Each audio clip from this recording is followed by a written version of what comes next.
Assalamualaikum warahmatullahi wabarakatuh. Welcome once again to Welcome to Arkan Program. Arkan Program. Bakit nga ba napakaraming basura sa ating mga karagatan? Headline ngayon, Update ngayon!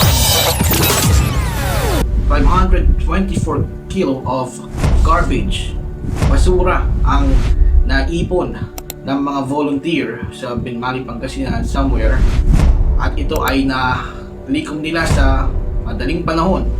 Question is, bakit ganito karami ang basura sa ating mga karagatan? Nililinis natin ang ating kapaligiran, so as well, we should start with cleaning or purifying our heart. Mag-isama natin dito ang paglinis ng ating mga puso. In the Quran, wala tufsidu fil ardi ba'da islahiha, and do not destroy the earth. Huwag niyong sirain ang kapaligiran, ang mundo. Pagkaraan na ito ay naisaayos, not spread destruction upon the earth after it was been fixed, after it was restored.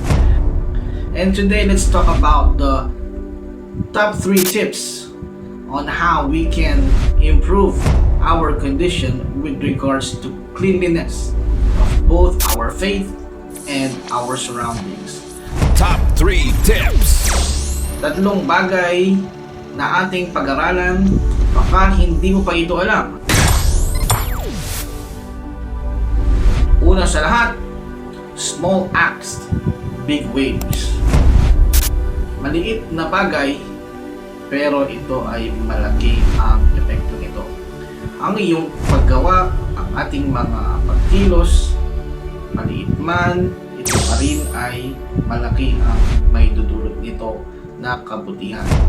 Propeta Muhammad sa mga ginawa kapayapaan, kanyang sinabi sa kanyang hadith, La tahqiranna min al-ma'rufi shay'an. Do not belittle any good act. Huwag mong mamaliitin ang anumang mabuting gawa. Do not belittle anything that is good, because from that small step, mula doon sa maliit na bagay na yon o gawa o kilos na ito, doon magsisimula ang mga malalaking bagay.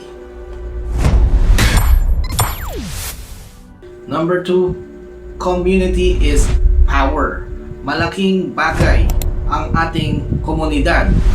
Hindi kaya ng isa, pero kaya ng marami. Kaya ng lahat. In the Quran, it is always mentioned in my program, وَتَعَوَنُوا عَلَى الْبِرِّ وَالتَّقْوَى.